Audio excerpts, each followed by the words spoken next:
Hello everyone, আসসালামু আলাইকুম সবাইকে। আশা করছি সবাই বেশ ভালো আছেন এবং সবার রোজা বেশ ভালো কাটছে। আজকে অনেক দিন পরে আবার নতুন একটি ঘটনা নিয়ে চলে আসলাম। ঘটনাটা আমার ফেসবুক থেকেই পাওয়া। তো পৃথিবী সেনের একটা ঘটনা ফেসবুক স্ক্রল করতে করতে পেয়ে গেলাম। সেখান থেকে গল্পটা মনে হলো যে কভার করি। আরেকটা বিষয় হচ্ছে যে আমি ভেবেছিলাম যে রোজার প্রত্যেকটা দিন গল্প শেয়ার করব, কিন্তু নানান ব্যস্ততার কারণে আর দেওয়া হয়নি। দেরি না করে ঘটনাটায় চলে যায়। ঘটনাটি আমাদের ওপার বাংলার একজন লেখকের লেখা। আজকে আমি মোটামুটি 2-3টা গল্প কভার করার চেষ্টা করব। তো প্রথম ঘটনায় চলে যাই। পৃথিবী সেন যেভাবে লিখেছেন আমি ঠিক সেভাবেই পড়ে শোনাচ্ছি। ঘটনাটি প্রায় বছর 30 আগের। তখনও সেভাবে টেলিফোন আসেনি সকলের ঘরে ঘরে, আসেনি রঙিন টিভি। সাদা কালো টিভিতে দূরদর্শন ছিল একমাত্র মনোরঞ্জন।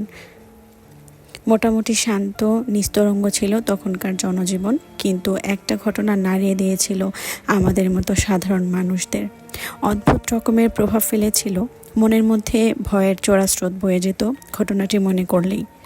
ঘটনাটি এরকম, এক ফলওয়ালা ছিল, তার 2 মেয়ে 2 ছেলে। ছোট ছোট সবাই, মোটামুটি সুখী পরিবার তাদের। ব্যবসা বাড়ছে ধীরে ধীরে, ফলওয়ালার সচ্ছল হয়ে উঠছে পরিবার। একদিন তার ব্যবসায় এসে জুটল পাশাপাশি বাড়ির 2টি ছেলে। তাদের মা বিধবা। সেই বিধবা মহিলা ভাইপা দিয়েছিলেন ফলওয়ালাকে। রাখি ভাইফোঁটাতে ছোটোখাটো উৎসবও পালন হতো। ছোট থেকেই পিতৃহারা, তাই ছেলে দুটিকে বিশেষ স্নেহ করতেন সেই ফলওয়ালা। মূল বাজারের ওপরে একটি জায়গা ছেড়েই দিলেন বড় ভাইকে। সে তখন কিশোর। ছেলেটির ব্যবসায় লাভ বেশ খানিকটা বেড়ে গেল এই ঝটকায়। বড় ভাই এইভাবে মোটামুটি দাঁড়িয়ে গেল কয়েক বছরেই। কেটে গেল কয়েকটি বছর, বাচ্চারা বড় হচ্ছে, খরচ বাড়ছে সংসারের। ফলওয়ালা বেশ ছুটোছুটি শুরু করছেন রাঁচি বাজারের দিকে। ওদিকে আর একটু কম পয়সায় পাওয়া যাচ্ছে ফল। রাঁচি থেকে ফলের যোগান এনে মোটামুটি তিনি তখন গাড়ি গাড়ি ফল নিয়ে এসে সারাটা শহরে পাইকারি বিক্রেতা হয়ে গেলেন। এবারে এলো ছোট ভাই, তার আবদার তাকেও বাজারে জায়গা দিতে হবে। ফলওয়ালা বললেন বাজারে 2 ভাই মিলে ব্যবসা করতে, কিন্তু রাজি নয় ছোট ভাই। অনেক কথা, অনেক কান্নাকাটির পরে ছোট ভাইকে নিজের সঙ্গে রাখলেন ফলওয়ালা। তারও দরকার ছিল একজন বিশ্বস্ত লোকের। ছোট ভাই নব্য যুবক, সাথে পেয়ে সুবিধাই হলো তার। 2 জন যায় পাইকারি বাজারে। সাথে সাথে গিয়ে সব জানা হয়ে গেল ছোট ভাইয়ের। এবার ছোট ভাই বলে, কাকা তুমি আর কষ্ট করে কেন যাবে, আমি করে দিচ্ছি তোমার বাজার। কিন্তু ফলওয়ালার কথা কানে তোলেন না, চুপচাপ থাকেন। এরপরে বেশ কয়েকবার কোনো জরুরি কাজে ফলওয়ালা আর যেতে পারে না রাঁচিতে। তার বদলে যায় ছোট ভাই একলা। কিন্তু দিনের শেষে হিসেব ধরা পড়ে বড্ড গরমিল। তখন ফলওয়ালা বিরক্ত হলেন খুব। কাছ থেকে ছাঁটাই করে দেন ছোট ভাইকে। এবার আসে ছোট ভাইয়ের মা, হাতে পায়ে ধরে ধরে অনুরোধ করে। আবার কাজে বহাল হলো ছোট ভাই। 2 জন যায় ব্যবসায়। একদিন ছোট ভাই একটু ঘুরপথ দিয়ে যায় ফলওয়ালাকে, বলে মা এসেছে পুজো দিতে, প্রসাদ নিয়ে যেতে বলেছে। একটা পুরনো ভাঙা ঘরের কাছে এসে তারা দাঁড়ায়। সেই মহিলা বেরিয়ে আসেন ভাঙা ঘর থেকে। সিঁদুর লাগিয়ে দেয় ফলওয়ালা ভাইয়ের মাথায়। কিছু মন্ত্র পড়ে, দেয় কিছু প্রসাদ। ফলওয়ালা খুব তাড়ায় রয়েছেন, এইসব মনে নেই। ওদিকে সময় মতো ঢুকতে না পারলে ভালো ফল আগেই খালি হয়ে যাবে। তাই একরকম হ্যাঁ হ্যাঁ করতে করতে তিলক নিয়ে প্রসাদ মুখে ফেলে ছুটে চললেন তার কর্মস্থলের দিকে। প্রতি মাসে এরকম ঘটনা ঘটতে থাকে। ভাঙা বাড়ির কাছে নিয়ে যায় ছেলে, মহিলা এসে তিলক প্রসাদ দেন, নিয়ে চলে যান ফলওয়ালা। বেশ কয়েকটি মাস এইভাবে পার হয়ে যায়। এই সময় একটা জিনিস লক্ষ্য করা যায়, ক্রমশ শুকিয়ে যেতে থাকেন ফলওয়ালা, অসুস্থ হতে থাকেন। ধীরে ধীরে শয্যাশায়ী হয়ে পড়েন এবং তার ব্যবসার সমস্ত নিয়ন্ত্রণ নিয়ে নেয় ছোট ভাই। দুর্বল শরীরে অসহ্য মাথার যন্ত্রণা নিয়ে পড়ে থাকেন ফলওয়ালা। ডাক্তার আসেন, বিভিন্ন ধরনের চিকিৎসা করেন, ওষুধ দেন, কিন্তু লাভ হয় না কিছু। সারাদিন তার কাছে বসে থাকেন তার স্ত্রী। ফলওয়ালা বলেন তার মাথা টিপে দিতে, তাতে একটু আরাম হয়। বাচ্চাদের দেখার সময় নেই মায়ের, স্বামীর সেবাতেই ব্যস্ত তিনি। তাই বাচ্চাদের পাঠিয়ে দেওয়া হলো মামা বাড়িতে। আপাতত ঘরে শুধুই অসুস্থ স্বামী এবং স্ত্রী। হোটেল থেকে আসে খাবার। এরকম একদিন দুপুরে দুজন বসে রয়েছে। এমন সময় আসে সেই বিধবা মহিলা, বলে, তুই অনেক দিন অসুস্থ হয়ে আছিস, এই ওষুধটা খেয়ে দেখ তো কেমন থাকিস। এই কথা বলে একটা কিছু খাইয়ে দেয় সে। সাথে সাথে অবশ মতো হয়ে যান ফলওয়ালা। বলেন, আমি হাত পা নাড়তে পারছি না, শরীর নড়ছে না, তুমি এটা কি খাওয়ালে? সাথে সাথে কেঁদে ওঠে সেই মহিলা।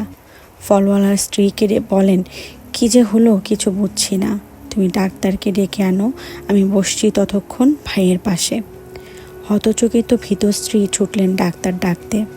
ডাক্তারের বাড়িতে গিয়ে তাকে ডেকে যখন ফিরলেন, তখন দেখেন এক তান্ত্রিক বেরিয়ে যাচ্ছে ঘর থেকে।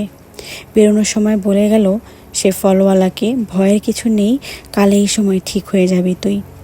তান্ত্রিক চলে গেল, সাথে গেল সেই বিধবা মহিলা। ডাক্তার দেখলেন, ওষুধ দিয়ে গেলেন। সেই দিন রাতে ফলওয়ালা বললেন স্ত্রীকে সব ঘটনা। রাঁচি যাওয়ার পথে এই মহিলা তাকে সিঁদুর পরিয়ে কিছু খেতে দিতেন। একবার নয়, বহুবার হয়েছে এই ঘটনা। তারপর ডাক্তার ডাকার জন্য যখনই তার স্ত্রী চলে গেলেন, তখন এই মহিলাও ঘর ত্যাগ করে বেরিয়ে যান। একটু পরে সাথে করে নিয়ে আসে সেই তান্ত্রিককে চিনতেন ফলওয়ালা, খুবই দুর্নাম ছিল তার। বিভিন্ন ক্ষতিকর কাজ সে করে যেত, তাই অসুস্থ অবস্থায় শুয়ে শুয়ে বহুবার নিষেধ করেছেন তান্ত্রিককে, বলেছেন কোনো রকম কিছু না করতে, এখনই বেরিয়ে যেতে। কিন্তু মরার হাড় খুলি বের করে তান্ত্রিক চুপচাপ পুজো করে যায়। শেষে মরার খুলি কপাল থেকে সিঁদুর নিয়ে জোর করে লাগিয়ে দেয় ফলওয়ালার কপালে। যেদিন এই ঘটনা ঘটেছিল তার পরের দিন ঠিক ওই সময় মারা যান ফলওয়ালা, ঠিক যে সময় তার মাথায় মরার খুলির সিঁদুর লাগানো হয়েছিল। এই ঘটনার পরে সেই বিধবা মহিলাকে পাড়ার সকলেই একরকম এড়িয়ে চলতো। অনেকেই বলতো মহিলা আসলে ডাইনি বিদ্যা চর্চা করে, নিজের স্বামীকে দিয়েছেন বলি এখন দিলেন ভাইকে, মানে পাতানো ভাইকে আর কি। ডাইনিদের নাকি এরকম বলি না দিলে বিদ্যা আয়ত্ত হয় না, কিন্তু কেউ কখনো বিশ্বাস করেনি সেভাবে।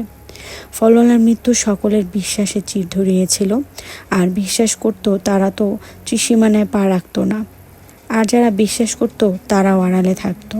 মোটামুটি বিশ্বাসের সাদা জগতের ওপরে পড়ে গিয়েছিল একটি স্থায়ী কালো দাগ। আমরা তখন খুব ছোট, সেই বিধবা মহিলার সংস্রব এড়িয়ে চলতেন সকলেই, এমনকি আমাদের তার চোখের সামনে আসতে দিতেন না আমাদের ঘরের লোকজন। ঘটনাটি মিথ্যে নয়, তবে স্থানকাল পাত্র সব পরিবর্তিত। কাউকে বিশ্বাস করানোর দায় আমার নয়, তারা একটি গল্প হিসাবেই পড়তে পারেন। এই ছিল মোটামুটি আজকের প্রথম ঘটনা। দেরি না করে দ্বিতীয় ঘটনায় চলে যাই। ঘটনাটি আমাদের প্যারানর্মাল সোসাইটি থেকে শাহিন সরকারের একটা লেখালেখি পড়ে শোনাচ্ছি। আসসালামু আলাইকুম, আপনারা কেমন আছেন? আশা করি আপনারা সবাই আল্লাহর রহমতে ভালোই আছেন।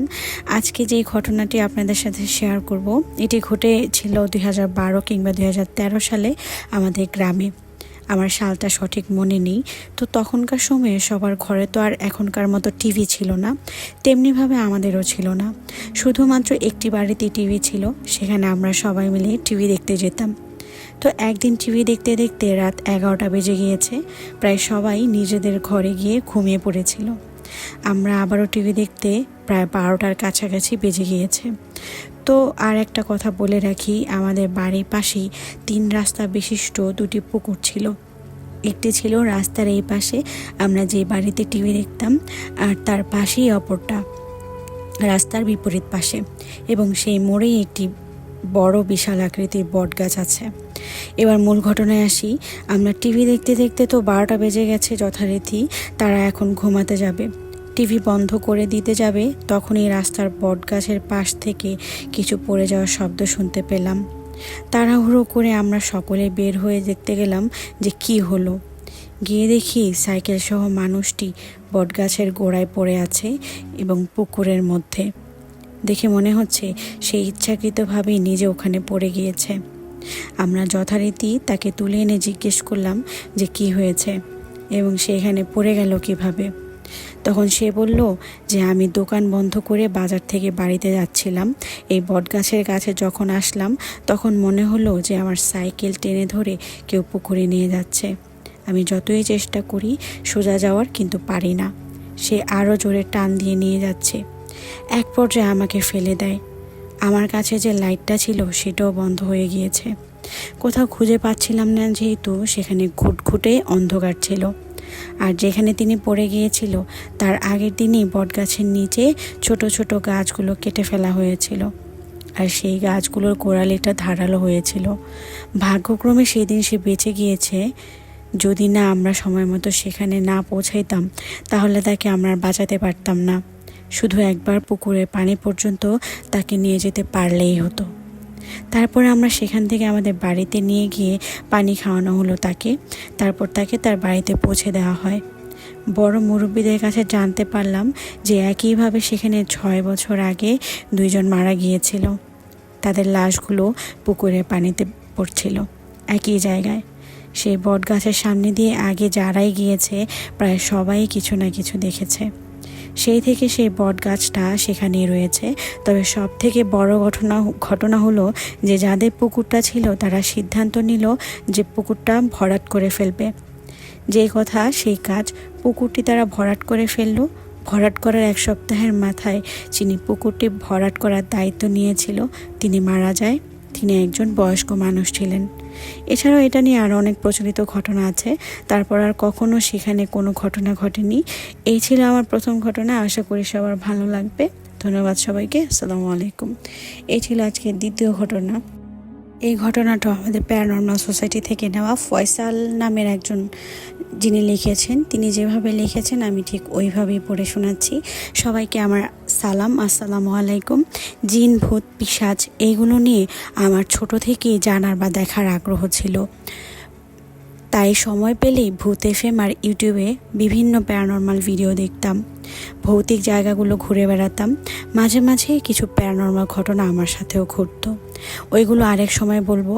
মূল ঘটনায় যাওয়া যাক। আমার বাড়ি ঢাকা হাজারীবাগে। সাল ছিল 2021। আমি তখন স্কুল ড্রপ আউট। তো আমরা যারা স্কুল ড্রপ আউট ছিলাম সব বন্ধুরা মিলে প্ল্যান করলাম চিল্লায় বের হব। তো এলাকার মসজিদ থেকে বের হলাম চিল্লায়। প্রথম নারায়ণগঞ্জ ইজতেমায়, সেখান থেকে রোগ পড়ল নোয়াখালী। আমাদের সফর শুরু হলো নোয়াখালীর সোনাইমুড়িতে। তো এক রাতে আমরা বাইরে যার যার প্রয়োজন সেরে মসজিদে প্রবেশ করে মেন দরজা নিজ হাতে লাগিয়ে যার যার বিছানায় শুয়ে পড়লাম। আমির সাহেব বলছিলেন যে যার প্রয়োজন না হয় একা যাতে কেউ না বের হয়, একজনকে সাথে অথবা আমির সাহেবকে নিয়ে যেতে। আমাদের প্রথম চিল্লা ছিল আবার সব ঢাকার যুবক পোলাপাইন, কে শোনে কার কথা।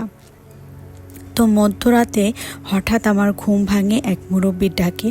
আমি চোখ খুলে দেখি মুরব্বির বয়স আনুমানিক 70 থেকে 75 হবে।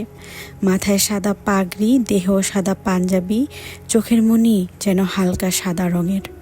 আমাকে ডেকে বলে, চলো আমার সাথে, ডাব আনতে যাব। আমিও মানা করিনি, ভাবলাম হয়তো মসজিদের কেউ হবে, মানা করলে যদি রাগ করে।